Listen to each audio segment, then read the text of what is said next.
नमस्कार दोस्तों, एक बार फिर से आपका स्वागत है एस कासिन यूट्यूब चैनल पर। दोस्तों, आप में से काफ़ी सारे अभ्यर्थी निश्चित ही जो हमें परमानेंट टीचर्स के रिक्रूटमेंट देखने को मिलती है उसकी तैयारी कर रहे होंगे।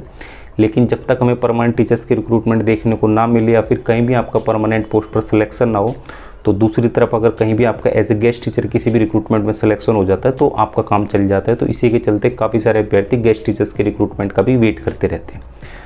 तो फाइनली दोस्तों, दिल्ली में हमें एनडीएमसी के अंतर्गत गेस्ट टीचर की रिक्रूटमेंट तो देखने को मिल चुकी है। आप में से काफ़ी सारे अभ्यर्थी भी जानते होंगे, लेकिन जो वो रिक्रूटमेंट हमें देखने को मिले वो रिटायर्ड टीचर्स के लिए हमें देखने को मिली है। एक तरफ अभ्यर्थी काफ़ी सारी मेहनत करता है और सोचता है कहीं ना कहीं मेरा सिलेक्शन हो जाए, और वाकई में उसे नीड भी होती है, क्योंकि जो हमारी टीचिंग फील्ड होती है दोस्तों, इसमें जो एजुकेशन क्वालिफिकेशन जब तक आप कंप्लीट करते हैं, पीआरटी की तो थोड़ा जल्दी हो जाती है, 12th के बाद आप डिप्लोमा वगैरह कर लेते हैं। कुछ स्टेट में दोस्तों ग्रेजुएशन के बाद करते हैं तो उनका भी वहाँ पर लंबा प्रोसेस हो जाता है। लेकिन इसके अलावा बीएड या फिर टीजीटी पीजीटी की हम बात करते हैं तो दोस्तों इसमें पहले ग्रेजुएशन करोगे, फिर 2 साल की बीएड करोगे, अगर पीजीटी के लिए अप्लाई करना है तो फिर आपको मास्टर्स भी कंप्लीट करनी होगी।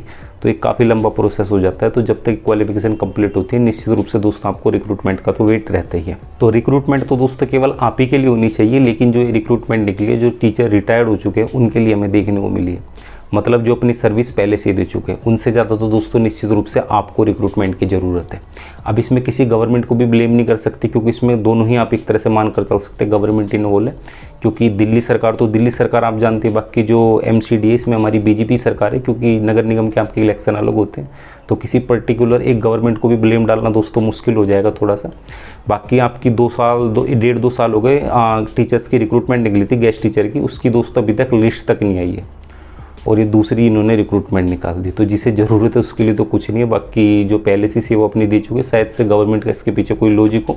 अब क्या लॉजिक है, क्या सोच रहे हैं वो तो दोस्तों वो तो गवर्नमेंट ही जानती है, या फिर डिपार्टमेंट ही जानते हैं कि क्यों वो जो पहले से टीचर रिटायर हो चुके हैं उनके लिए रिक्रूटमेंट निकाली है। वैसे तो दोस्तों में जो गेस्ट टीचर्स की रिक्रूटमेंट देखने को मिलती है उसके पक्ष में मैं नहीं होता, क्योंकि इसमें जो घाटा होता है दोस्तों वो अप्रत्यक्ष रूप से अभ्यर्थियों का ही होता है, क्योंकि ये as a guest teacher appoint कर लेते हैं टीचर्स को। बाकी फिर इन्हें ज़रूरत नहीं रहती कि परमानेंट टीचर रिक्रूटमेंट निकाले, क्योंकि इनका काम गेस्ट टीचर से ही चल जाता है।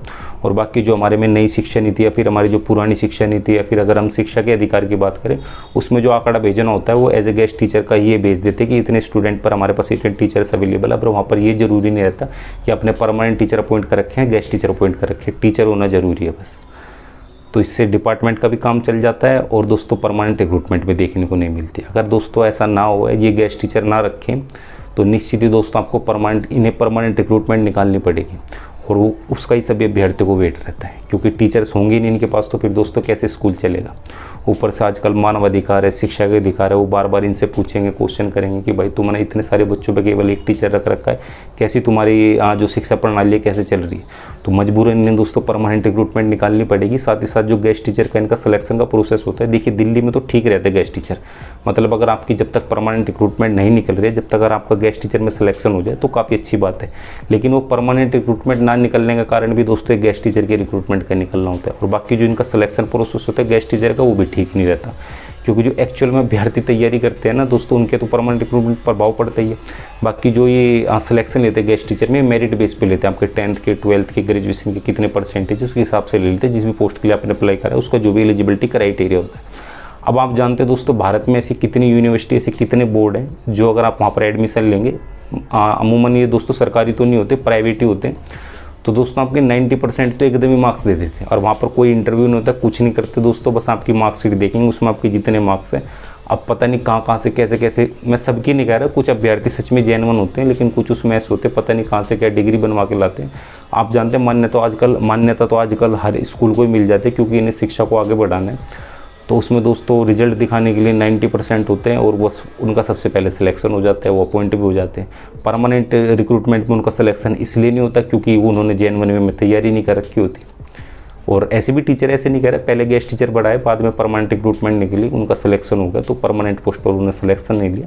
लेकिन ऐसा बहुत ही कम देखने को मिलता है, कोई गेस्ट टीचर लगा उसे ही परमानेंट कर दिया। बाकी इस पर राजनीति वगैरह चलती रहती है, काफ़ी सारी बहस वगैरह चलती रहती है, गेस्ट टीचर को परमानेंट करो। इसमें दोस्तों गेस्ट टीचर का तो ठीक रहता है, लेकिन जो अन्य अभ्यर्थी हैं, एक तो वैसे हमें शिक्षकों के पदों की काफ़ी कम पदों पर परमानेंट रिक्रूटमेंट देखने को मिलती है, ऊपर से अगर इस तरह के परमानेंट कर दिया जाए तो दोस्तों फिर और भी कम हो जाएगी संख्या और शायद से रिक्रूटमेंट भी ना देखने को मिले। मैं दोस्तों ऐसा नहीं कह रहा, अगर कोई मेरे चैनल को गेस्ट टीचर देख रहे, मैं पक्ष विपक्ष वाली कोई बात नहीं, बस मैं आपको जेन्युइन एक बात बता रहा हूँ, है ना। ऐसा हो सकता है मान के चलो कोई गेस्ट टीचर है तो उससे थोड़ा सा रिजर्वेशन दे देना चाहिए, मतलब 10 मार्क्स एक्स्ट्रा दे देनी चाहिए कि उसने इतने साल सर्विस दी पर्टिकुलर किसी डिपार्टमेंट को, अगर उस डिपार्टमेंट में रिक्रूटमेंट निकलती है। लेकिन सीधा मेरिट बेस पर दोस्तों परमानेंट रिक्रूटमेंट पर सिलेक्शन करना सीधा सीधा उन अभ्यर्थियों के साथ नाइंसाफी हो जाएगी जो अभ्यर्थियों ने जिन्होंने अपनी ईमानदारी के साथ अपनी तैयारी करी है। तो बस दोस्तों फिलहाल की वीडियो में इतना ही। बाकी दिल्ली में हमें कब किस डिपार्टमेंट में गेस्ट टीचर की रिक्रूटमेंट देखने को मिलेगी दोस्तों, इसका भी कोई ऑथेंटिक अपडेट नहीं है। बाकी जैसी भविष्य में आएगा निश्चित रूप से हमारे चैनल के माध्यम से आपको सूचित कर दिया जाएगा। अभी जो डिपार्टमेंट बिजी है दोस्तों, आपको जो हाल फिलहाल में परमानेंट रिक्रूटमेंट देखने को मिलेगी उनके सिलेक्शन में बिजी हो जाएंगे डिपार्टमेंट। अब जैसे ही हमारे पास कोई ऑथेंटिक अपडेट आता है गेस्ट टीचर से रिलेटेड, बाकी परमानेंट का आएगा वो तो हमारे चैनल के माध्यम से सूचित आपको कर दिया जाएगा, बाकी गेस्ट टीचर का भी आपको कर दिया जाएगा। तो बस फिलहाल की वीडियो में इतना ही। वीडियो पसंद है वीडियो को फटाफट से लाइक करें, चैनल पर नए चैनल को सब्सक्राइब करें, क्योंकि हमारा चैनल केवल शिक्षकों और भावी शिक्षकों के लिए। तो अगर आप एक शिक्षक बनने की इच्छा रखते हो तो चैनल को जरूर सब्सक्राइब कर लीजिएगा। साथ ही अगर आप किसी भी परमानेंट टीचिंग पोस्ट की तैयारी कर रहे हैं तो आप हमें टेलीग्राम पर भी फॉलो कर सकते हैं। जिस भी पोस्ट के लिए आप तैयारी कर रहे हैं उससे संबंधित स्टडी मटेरियल वहाँ पर आपको उपलब्ध कराया जाएगा। तो टेलीग्राम पर फॉलो करने का डायरेक्ट लिंक मैंने आपको इस वीडियो के डिस्क्रिप्शन बॉक्स में दिया। तो मिलते हैं अपनी अगली इसी तरह की इंटरेस्टिंग वीडियो में, तब तक के लिए जय हिंद, वंदे मातरम।